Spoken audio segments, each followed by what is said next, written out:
Things come to you in life when you're prepared for them, when you're ready for them. It's long been accepted as fact that the availability of family planning services saves lives. Where women have access to these services, children and families are healthier and society at large benefits. Being nominated is the win. For me, being nominated is winning. It's just unbelievable. We don't want to come off as pro-smoking, even though we didn't smoke real cigarettes at all. You want to be careful of people's sensitivities. I'm so sick of hearing how there's no strong roles for women. I don't care about strong roles. I just want to see women who are characters. A nun, a serial killer, a housewife. As long as there's some depth there, I am not bored at all. I am not bored in the least. I've often said in the past that I thought MTV was sort of evil, incarnate, and signified the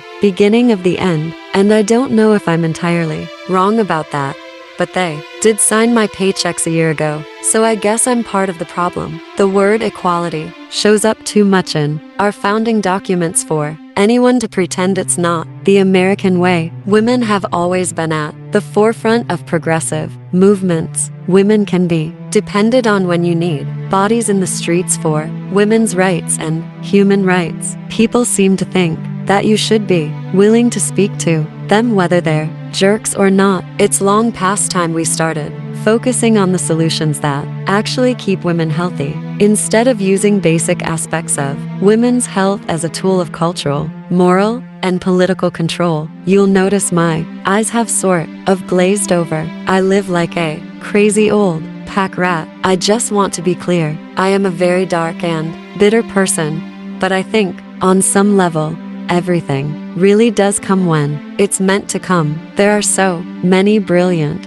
women on television right now. I hate those people who say I don't own a television. I own one, and I watch it whenever I can. Independent film is not only an oxymoron, it doesn't exist anymore. I don't know if I've learned anything about people, but I've learned about Twitter. The ADS to me, more than anything else, represents a time of real criminal activity in the office of the president, an incredibly disparate economy in terms of the class distinctions and whatnot, and a tremendous shallowness, a lot of sort of bank robbery by executives. In the theater, as an actor, you're welcoming people into your house. Women know the financial, social, and physical costs of not having access to basic health care. I feel comfortable in the presence of oddity, probably because I'm a little bit odd. I'd just like to see a role for women where someone who isn't traditionally attractive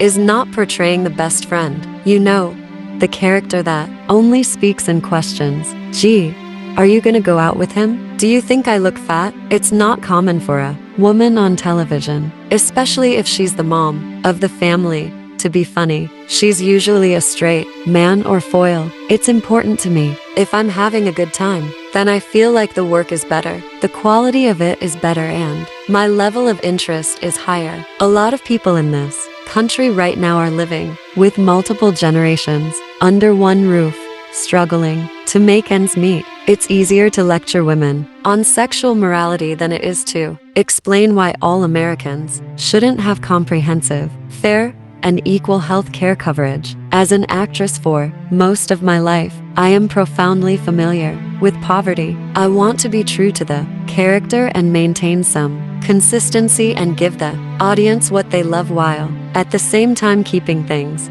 fresh and grow the character. I would almost rather be in debt constantly than work with horrible people that I hate. Things tend to come when they are meant to come. I know that sounds kind of like spiritual and cheesy, but I think things come when they're meant to come. I'm hoping maybe people like working with me because I like what I do for a living and I want to have a good time. Very often a job will come along that speaks to the place you're in as a person at that very moment, and usually, once I've done it, I feel like that part is over. I don't pay attention to the ratings. I am a fierce patriot, and I try to be outspoken about my beliefs. I prefer to think of the audience as a single living organism with which I am sharing a singular, never to be repeated, experience. I like things that are civilized. It's a very long and difficult schedule on a single camera show. That's the thing about interviews. At some point, you're going to change your mind, but it's there forever and you can't escape it. One comes to a decision based on what one wants, not based on what one doesn't want. Got it? Martha Plimpton, born November 16, 1970, in New York City. She is the daughter of actors Keith Carradine and Shelley Plimpton. Her parents met while performing in the original Broadway run of Hair. Her paternal grandfather was actor John Carradine. She is an eighth cousin, once removed, of writer and editor George Plimpton. She is also related to cartoonist Bill Plympton. She attended the Professional Children's School in Manhattan. Martha is an American actress, activist, and former model. Her feature film debut was in Rollover 1981. She subsequently rose to prominence in the Richard Donner film The Goonies 1985. She has also appeared in The Mosquito Coast 1986, Shy People 1987, Running on Empty 1988, Parenthood 1989, Samantha 1992, Small Town Murder Songs 2011, Frozen 2 2019, and Mass 2021. Her first stage appearance was when her mother brought her on stage in costume for the curtain call of the short-lived Broadway play The Leaf People, then another play in The Ass and the Heart. She is recognized on Broadway for her roles in The Coast of Utopia 2006-2007, Shining City 2006-2007, Top Girls 2007-2008, and Pal Joey 2008-2009. Other theater productions in which she has performed include The Playboy of the Western World, A Midsummer Night's Dream, The Glass Menagerie, The Sisters Rosenzweig and Uncle Vanya. She returned to Broadway in the fall of 2014 in a revival of A Delicate Balance, and starred in the ABC sitcom The Real O'Neills from March 2016 to March 2017. She played Virginia Chance in the Fox sitcom Raising Hope, which earned her a Primetime Emmy Award nomination for Outstanding Lead Actress in a Comedy Series. She has also received 3 Tony Award nominations, as well as a Primetime Emmy Award nomination for Outstanding Guest Actress in a Drama Series in 2002, and again in 2012 as attorney Patty Niholm in the CBS legal drama The Good Wife, the latter of which she won